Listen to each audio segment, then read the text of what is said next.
ఇష్క్ cinema కోసం నేను గబ్బర్ సింగ్ షూటింగ్లో ఉన్నప్పుడు నా దగ్గరికి వచ్చినప్పుడు నేను ఎందుకు వచ్చానంటే,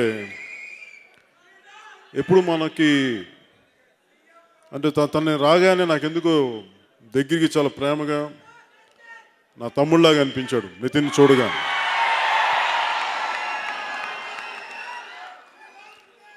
నాకు నా సినిమాలు తప్ప, నా పని తప్ప నాకు ఇంకో సినిమాలు రిలీజ్ అవుతాయి, ఎట్లా ఆడితే నేను ఎప్పుడు అడగను, పట్టించుకోను. కానీ నాకు ఆ రోజు అర్థమైంది, నితిన్కి నాలాగే చాలా సంవత్సరాలు చాలా హిట్స్ లేవు, నేను వస్తే బాగుంటుంది అని డైరెక్టర్ హరీష్ శంకర్ చెప్తే, నేను వస్తే అంటే నాకు అర్థం కాదు, నేను రావాలా అన్నాను. వస్తే బాగుంటుంది అని అంటే నాకు తను చూడగానే ఏదో ఒక నా తమ్ముళ్ళలాగా అనిపించాడు. తమ్ముడికి ఇబ్బంది ఉంటే ధైర్యం ఇవ్వడానికి వస్తాం కదా, అంతే వచ్చాను, అంత మనస్ఫూర్తిగా వచ్చాను.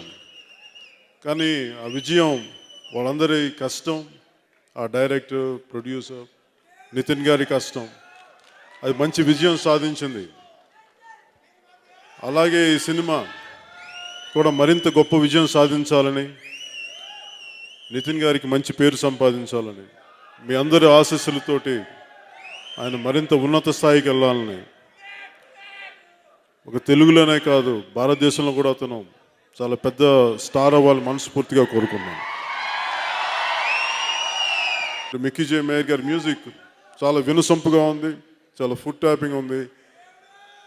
నాకు డ్యాన్స్ చేయాలని కాదు కానీ నిజంగా చాలా ఫుట్ ట్యాపింగ్, చాలా అద్భుతమైన సంగీతం అందించారు. అంటే కుదిరితే కొంచెం డ్యాన్స్ చేసావు నాకు బాగుంటుంది చెప్పి నేను కూడా చేయలేదు, ఇందాక సుమా గారు అన్నట్టుగా. అలాగే రామ్ జోగి శాస్త్రి గారు మిగతా లిరిక్ రైటర్స్ రాసిన అద్భుతమైన లిరిక్స్.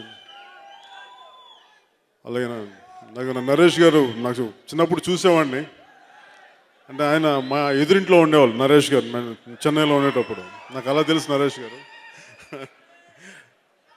అలాగే మేడం నదియా గారికి, సమంత గారికి, ప్రతి ఒక్కరికి నటించిన ప్రతి ఒక్కరికి పేరు పేరున నా బెస్ట్ విషెస్ తెలుపుకుంటూ, ఆఖరిగా నేను ముఖ్యంగా మన నిర్మాత చిన్నబాబు గారికి,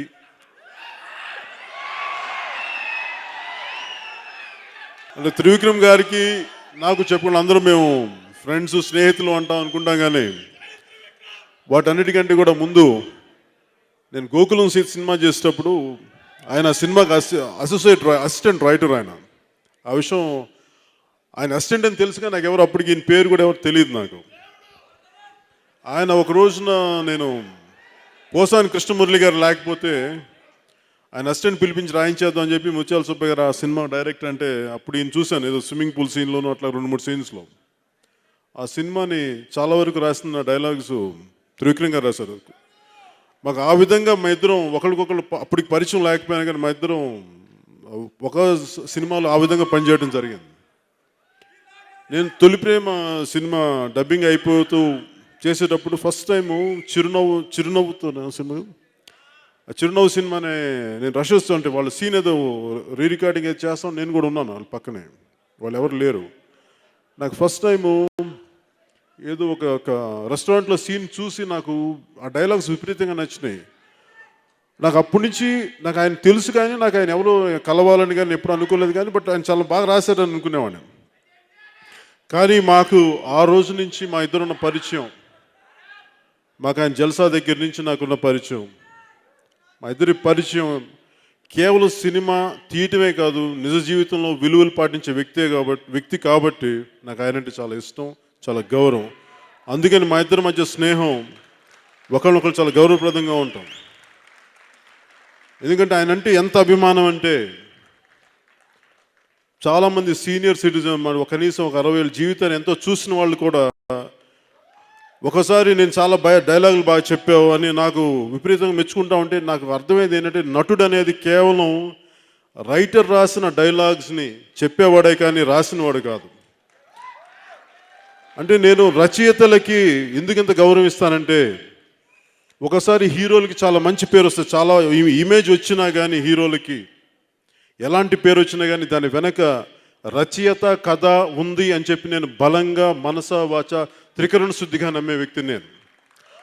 అలా ఈ రోజున ఎవ్వరికి ఎంతమందికి త్రివిక్రమ్ గారు ఇచ్చినా కానీ నాతో సహా మనస్ఫూర్తిగా అలాంటి రచయిత తెలుగు చిత్ర పరిశ్రమలో ఉన్నందుకు నిజంగా తెలుగు చిత్ర పరిశ్రమ గర్విస్తుంది ఈ రోజున. అలాగే ఈ సినిమా కథ అత్తారింటికి దారేది కంటే ముందు నాకు తెలిసి కథ ఇది చాలా అందంగా ఉండే కథ.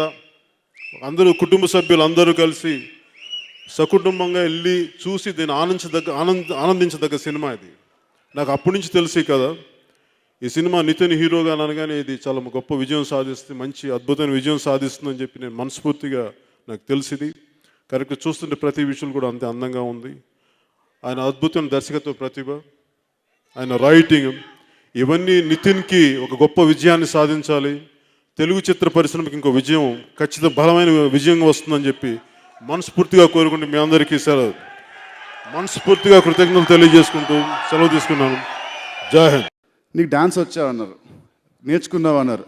లేదు సార్, డాన్స్ నేను నేర్చుకోలేదు, ఎప్పుడు నేను స్టేజ్ షోస్ చేయలేదు, నాకు రాదు సార్ అన్నాను. కానీ సినిమాలు చూస్తే ఎక్కడెక్కడ కొన్ని మూమెంట్స్ గుర్తున్నాయి సార్ అన్నాడు. సో సార్ సరే మరి నీకేమొచ్చో సార్ డాన్స్ చేయమ్మా అన్నారు. అప్పుడు నేను జస్ట్ ఇలా వచ్చి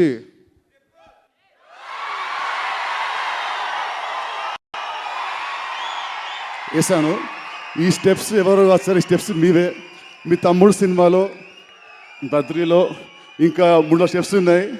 ఈ స్టెప్స్ వేసేసరికి ఓకే, వీడి బాడీలో కొంచెం మూమెంట్ ఉంది, వీడు డ్యాన్స్ చేస్తాడులే అనుకున్నారు.